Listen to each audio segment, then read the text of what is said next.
Nicolas Cage once had a net worth of $150 million. He owned castles in England and Germany, a private island, a haunted mansion infamous for torture and murder, 2 albino king cobras, a pet octopus that cost more than most people's cars, and a dinosaur skull he outbid Leonardo DiCaprio to acquire. Then, within the span of just a few years, it was all gone. Not slowly, not gradually. Gone. And the most devastating part? It wasn't the reckless spending that broke him. It was the person he trusted most with his money. This is the story of a man who clawed his way out of his family's shadow, redefined what it means to commit to a role, lost everything at the height of his power, and somehow found his way back, one film at a time. Nicolas Kim Coppola was born on January 7, 1964, in Long Beach, California, into a family where extraordinary talent and extraordinary pain existed side by side. His father, August Floyd Coppola, was a professor of comparative literature. His mother, Joy Vogelsang, was a dancer and choreographer with German and Polish roots. His paternal family was entirely Italian and deeply embedded in Hollywood history. His grandfather was composer Carmine Coppola. His grandmother was Italian actress Italia Pennino. His uncle was Francis Ford Coppola.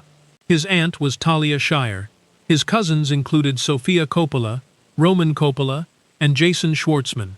From the outside, it looked like a golden inheritance. But behind closed doors, life was anything but golden. His mother suffered from schizophrenia and severe depression. By the time Nicolas was 6 years old, she had begun cycling in and out of psychiatric hospitals. When he was 12, his parents' marriage finally collapsed under the weight of her illness. For years, she disappeared into institutions and underwent electroconvulsive therapy.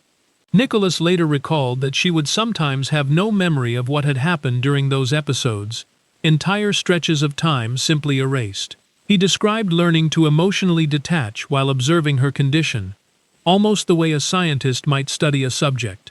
Not out of coldness, but out of sheer necessity. He also reflected that children of parents with schizophrenia often become what he called super intense, constantly watchful, permanently on edge, always striving to rise above whatever comes next. He believed Charlie Chaplin had been shaped by a similar kind of childhood.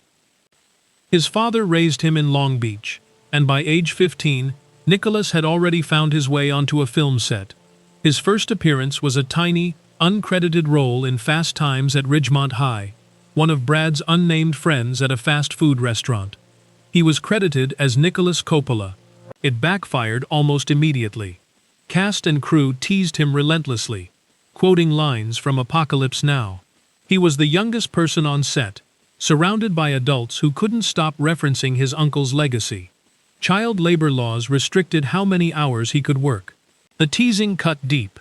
So he made a decision. He changed his name to Nicolas Cage, drawing inspiration partly from the comic book character Luke Cage and partly from avant-garde composer John Cage. He wanted to stand entirely on his own. The industry saw it as rebellion. Francis Ford Coppola withdrew his support. Casting directors passed him over.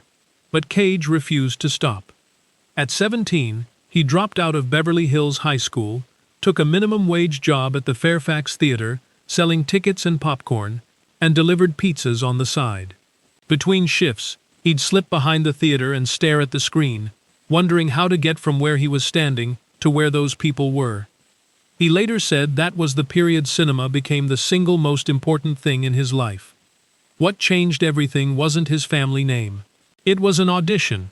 He was invited to read lines opposite actors auditioning for Rumblefish, which Francis was directing, but he received no special treatment and landed only a small part. What actually launched his career came alongside that. Valley Girl, released in 1983. A low-budget film shot in just 22 days for roughly $350,000, it grossed more than $17 million. Cage played Randy, a punk rocker in a story loosely inspired by Romeo and Juliet. At the director's request, he shaved his chest hair into a V shape. He screamed with such ferocity that the veins in his neck visibly bulged on camera. A foundation was being built.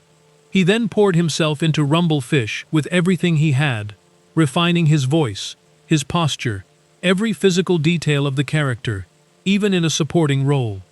When The Outsiders was casting, he desperately wanted the role of Dally, spending 2 weeks locked in his room, studying photographs of Charles Bronson.